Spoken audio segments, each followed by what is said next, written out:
Hier en salle, sortait le nouveau film de François Ozon, Grâce à Dieu. Les samedis après-midi, il m'emmenait dans le local photo de la paroisse. Il me disait c'est notre secret. Nous sommes confrontés à des faits anciens et grâce à Dieu, tous ces faits sont prescrits. Vous vous rendez compte de la violence de ce que vous venez de dire? Grâce à Dieu, ça veut dire heureusement. Le film, présenté comme une fiction basée sur des faits réels, revient sur l'affaire de pédophilie qui a secoué le diocèse de Lyon en 2015 et qui doit être jugée d'ici la fin de l'année. Je suis un peu sous le choc parce qu'il décrit la souffrance des victimes, le silence des proches, de l'Église bien sûr. C'est très bien traité, dans une très grande objectivité et finalement en très grand respect de la réalité.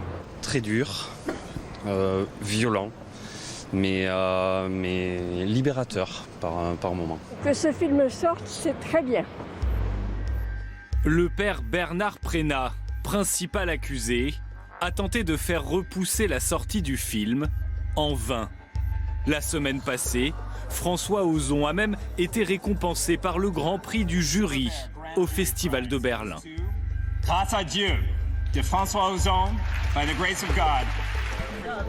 C'est un prix qui me fait extrêmement plaisir, particulièrement pour ce film, parce que c'est un film qui a été compliqué à financer, à produire. Il y a beaucoup de résistance, il y a des gens qui ne veulent pas que ce film sorte. Et recevoir ce prix, c'est une manière de reconnaître sa valeur et l'importance qu'il a. La sexualité des prêtres, objet de scandale et sujet toujours tabou pour l'Église.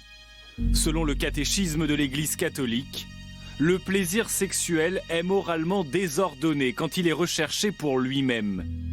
Depuis plus d'un millénaire, chaque homme ou femme d'église doit faire vœu de chasteté avant d'entrer dans les ordres. Une vie sans relation sexuelle, rien de plus hypocrite en 2019, rétorque cet homme qui fait trembler le Vatican. Frédéric Martel, journaliste et écrivain français, publie Sodoma. 630 pages, 4 ans d'enquête et 1500 entretiens pour une conclusion sans appel. L'homosexualité est omniprésente chez les hommes d'église et plus particulièrement au Vatican. Dans tous les cas que nous avons examinés, lorsqu'un évêque protège un prêtre accusé de maltraitance, c'est qu'il est lui-même homosexuel. Il n'a jamais maltraité personne, mais il protège le prêtre. Et pourquoi fait-il cela?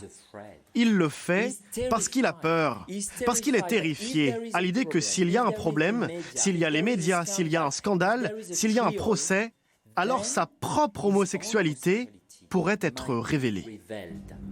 Des révélations explosives qui pourraient faire vaciller le Vatican. Un livre traduit en 8 langues, sorti aujourd'hui même en France et simultanément dans une vingtaine d'autres pays.